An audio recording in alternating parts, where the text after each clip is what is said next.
Okay, the question is there such thing as a compassionate God who listens to us and gives us what we ask for, even if we don't vibrate sometimes with our desire, or if we are really on our own 100% responsible?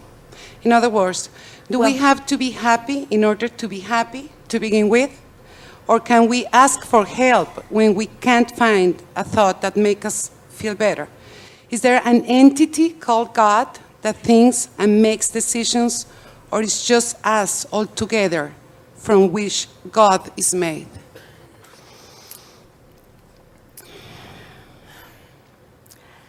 Well, that which man calls God is very different from man's image of God, because God has made man, but man is now remaking God in man's image. In other words, man forms a perspective of something and then tries to make everything fit into that, and there is tremendous distortion in that process.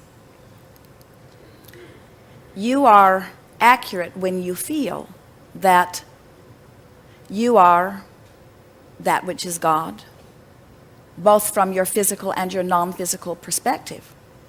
The combination of you and all of the rest of us is what God is, because God is consciousness that is expanding. Sometimes humans feel unsettled about that, because there are so many who have been happier seeing God as just an exaggerated version of man, someone very much like man, but just bigger and hopefully smarter, and with all of the answers. And so in the process of making that image of God, man has subverted his own image of self. In other words, he has humbled himself by making this distinction of this superior God, which makes him the inferior mortal. And on that basis, man has separated himself from that which is God, which is sort of a self-fulfilling prophecy, isn't it?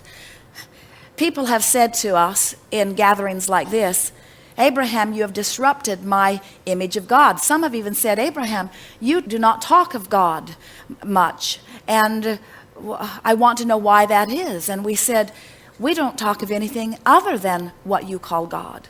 In other words, we are that energy. You are that energy. We are all in this together, but we certainly acknowledge that it is not easy to see the big picture from the physical format, but it is easier and easier to feel the big picture from the physical format. In other words, when you, through your appreciation of another or of a flower, find a vibration that puts you in alignment with that which is source energy, so that you are that energy, when there is no separation between the energy that is God and who you are in that moment, then you have knowledge of that. In other words, under those conditions, you don't question so much.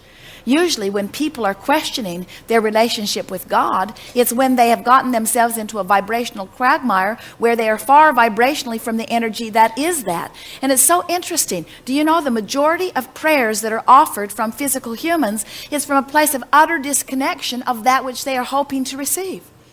And so man, in his effort to pray and receive guidance, actually enhances his separation between who he really is and the God that he is reaching for.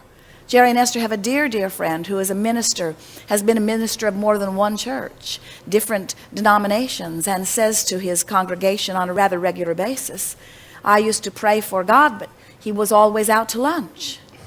And we say, you must be in vibrational alignment before you know that which you are reaching for. And when you are in vibrational alignment, the lack of separation is something that you know viscerally, you know vibrationally, not so much intellectually. And then, of course, to be in sync with that energy and feel infinite intelligence pouring through you. In time, you have all answers to all questions. And the first question we want you to ask is, who am I? And our answer is, you are God.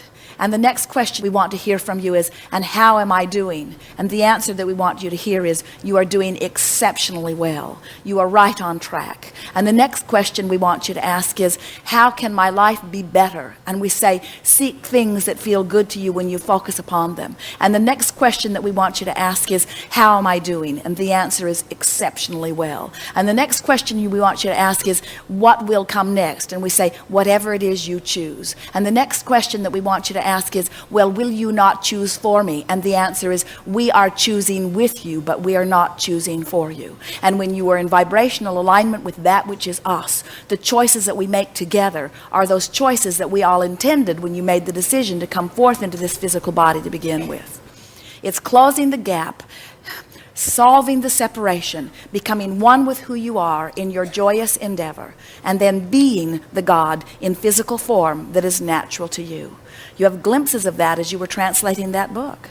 You were in vibrational alignment with that. You know that power. Esther feels it as she feels us pour through her. She knows that she is in alignment with that which is source, and she revels in the feeling of ecstasy as the words fly from her. In other words, there's no question in her mind that she's in vibrational alignment with infinite intelligence, or God if you want to call it that. She can feel the power of it and the clarity of it and the goodness of it and the love of it, you see. But words don't teach. You have to have your own personal experience in order to have that knowing. And that's why every word that is uttered through Esther, that is offered from us, is a word and now translated by you to help others understand that you are the creator of your own reality. You are the God that is the creator of worlds, you see. Don't be humble and try to make yourself apart from that. Embrace it and accept it and ride that wave. Yes. Thank you. Thank you. Thank you.